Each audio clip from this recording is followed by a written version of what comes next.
다윗은 참 파란만장한 인생을 살았습니다. 어두운 긴 인생의 터널을 억울하게 지냈습니다. 그런데 하나님은 그 모든 걸 다 보고 계셨다라는 겁니다. 그러다가 때가 되자 하나님이 다윗을 높여주셨습니다. 드디어 다윗은 왕으로 즉위를 했고 나중엔 통일왕국의 왕이 됐습니다. 수도도 예루살렘으로 옮겼고 하나님의 법궤도 다윗성으로 옮겼으니 그게 너무 좋고 기뻐서 어린아이처럼 춤까지 춘 겁니다.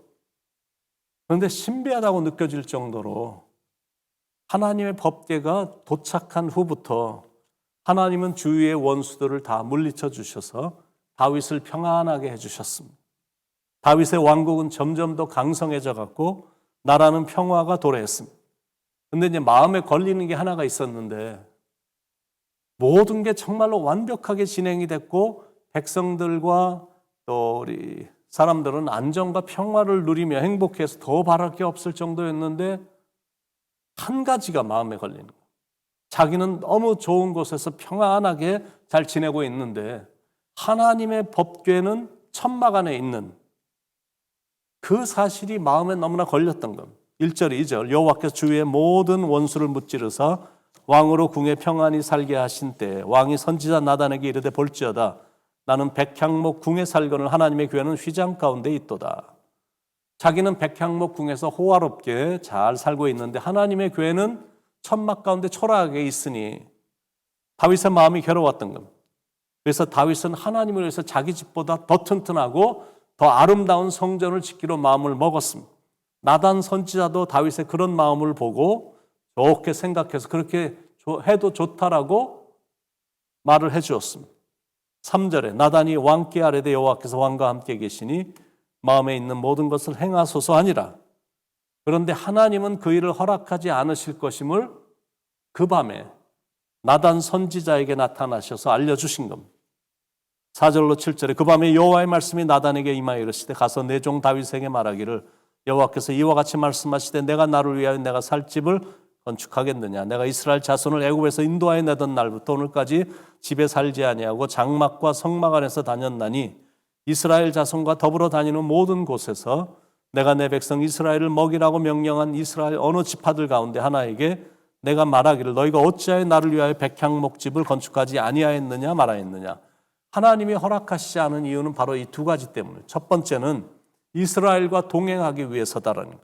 하나님은 이스라엘과 동행하시기 위해 지금까지 움직일 수 없는 성전이 아니라 움직일 수 있는 성막에 거하셨다라고 말씀하셨어요. 그동안 이스라엘은 한 곳에 정착하지 못하고 늘 이리저리 돌아다녔기 때문에 어디를 가든지 하나님의 백성들과 하나님이 동행할 수 있는 유일한 방법은 성막이었기 때문에 성전 짓는 것을 거절하신 겁니다. 6절 내가 이스라엘 자손을 애굽에서 인도하여 내던 날부터 오늘까지 집에 살지 아니하고 장막과 성막 안에서 다녔나니. 두 번째 이유는 뭐였냐면 성전을 짓는 것은 하나님이 원하시는 것이 아니기 때문이다라는 거예요. 이방신들은 각 지역마다 화려한 신전을 지으라고 해서 지었지만 하나님은 그렇게 화려한 백향목 성전을 지으라고 하신 적이 없으시기 때문에 성전 짓는 것을 거절하신 겁니다. 7절에 이스라엘 자손과 더불어 다니는 모든 곳에서 내가 내 백성 이스라엘을 먹이라고 명령한 이스라엘 어느 지파들 가운데 하나에게 내가 말하기를 너희가 어찌하여 나를 위하여 백향목집을 건축하지 아니하였느냐라고 말하였느냐. 그러니까 포인트가 뭐냐면 하나님은 겉으로 보이는 화려함이 아닌 단순함을 원하셨고 그리고 사람에게 보이려는 웅장함이 아닌 본질을 원하셨고 가장 중요한 건 자신이 선택한 지도자가 자기 백성을 잘 돌보는 것을 가장 기뻐하시기 때문에 단순히 건물을 질 거라면 허락하지 않으신 겁니다. 그러나 어쨌든 하나님을 생각하는 다윗의 진실한 마음을 보시고 하나님이 감동하셔서 다윗에게 이전보다 더 엄청난 축복을 약속을 하셨습니다. 첫 번째는 다윗의 이름을 위대하게 만들어 주겠다라는 것. 8절 9절 그러므로 이제 내 종 다윗에게 이와 같이 말하라.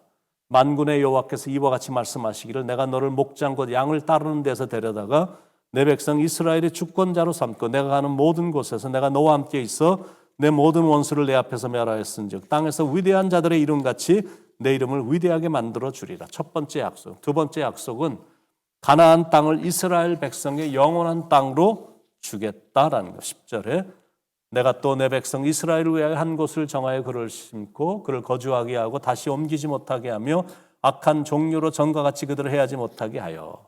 그리고 세 번째 약속은 적들의 침입이 없는 평화의 시대를 주겠다라는 약속. 11절에 전에 내가 사사에게 명령하여 내 백성 이스라엘 다스리던 때와 같이 아니하게 하고 너를 모든 원수에게서 벗어나 편히 쉬게 하리라. 참 좋은 약속, 대단한 약속을 해주시는 것. 네 번째는 다윗의 왕조가 끊어지지 않고 견고히 지속되게 해주겠다라는 약속이에요. 그게 12절로부터 17절까지 이 약속이 아주 디테일하게 이렇게 나옵니다. 참 대단한 약속을 하나님께서 다윗에게 해주셨습니다. 그러자 다윗이 세 가지를 나누어서 하나님께 지금 감사를 드리는 겁니다. 첫 번째 감사는 22절로 24절에 나오는 내용인데 과거에 하나님께서 이스라엘에게 베풀어 주신 은혜에 대한 감사를 지금 하나님께 올려드리고 있어요. 그리고 두 번째 감사는 18절로 20절인데 현재 하나님께서 자기에게 베풀어 주신 축복에 대한 감사를 지금 하나님께 드리는 겁니다. 그리고 세 번째 감사는 25절로 29절에 나오는데 미래에 하나님께서 이루어 주실 언약 성취에 대한 감사를 드리고 있는 겁니다. 다윗은 정말 철저한 하나님 중심적인 신앙을 소유했습니다. 그게 영적 교훈 첫 번째. 다윗처럼 하나님 중심, 하나님 말씀 중심의 삶을 살자라는 것. 두 번째 교훈은 다윗처럼 모든 일에 감사하자라는 것. 18절에 다윗 왕이 여호와 앞에 들어가 앉아서 이르되 주 여호와여 나는 누구이오며 내 집은 무엇이기에 나를 여기까지 이르게 하셨나이까. 다윗은 하나님께 늘 감사를 드렸어요. 사람들은 일이 잘 되면 대체적으로 교만하게 변하는데 다윗은 그런 게 전혀 없었습니다. 높은 자리에 올라갔어도 교만함 없이 여전히 감사했고 아무리 낮은 자리로 떨어졌다 할지라도 원망이나 불평을 하지 않았습니다. 그걸 배우는 것. 범사에 감사하는 것.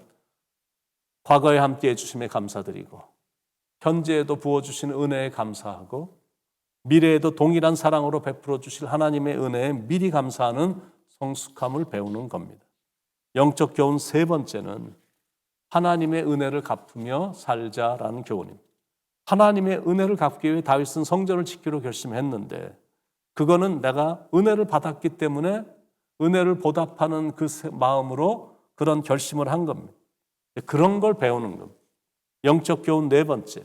그러나 사람마다 주어진 일이 각각 다 다르기에 하나님의 때에 하나님의 뜻을 무조건 따르자라는 교훈입니다.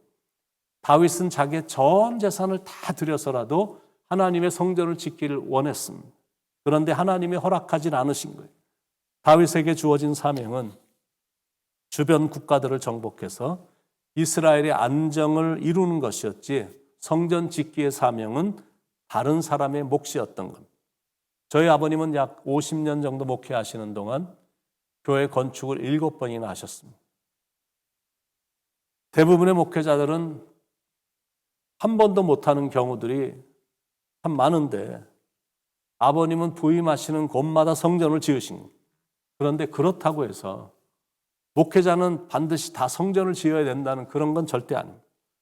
사람마다 부르심이 다르고 은사가 각각 다르고 주어진 사명이 다 다릅니다. 건축을 못한다고 해서 하나님이 섭섭해 하시거나 화내지 않으시거든. 오히려 하나님은 그 마음의 중심을 보시고 건축하는 것 이상으로 축복을 하십니다. 영적 교훈 다섯 번째는 각 사람을 향한 하나님의 계획도 다 다르다. 각자를 향한 하나님의 계획이 다 다릅니다. 중요한 건 하나님께 순종만 하면 되는 겁니다. 그러면 하나님께서는 반드시 다윗처럼 축복의 인생이 되게 해주십니다. 9절에 내가 가는 모든 곳에서 내가 너와 함께 있어 내 모든 원수를 내 앞에서 멸하였은즉 땅에서 위대한 자들의 이름같이 내 이름을 위대하게 만들어 주리라. 오늘도 하나님의 뜻에 겸손히 순종하여 나감으로 하나님의 이름도 높여드리고 여러분도 그리고 여러분의 가정도 복을 받기를 간절히 축원을 드립니다. 기도하겠습니다. 하나님, 다윗처럼 늘 겸손하게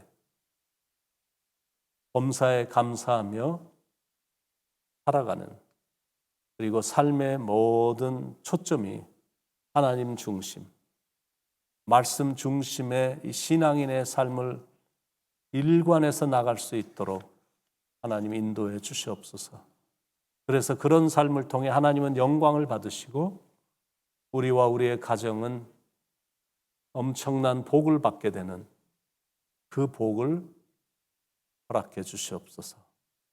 오늘도 겸허하게 나가게 하시며 하나님의 이름을 높여드리는 그 일을 위해 착하고 성실한 자세로 나가는 하루가 되게 인도해 주시길 간절히 바라며 사랑이 많으신 예수님의 이름으로 간절히 기도드립니다. 아멘.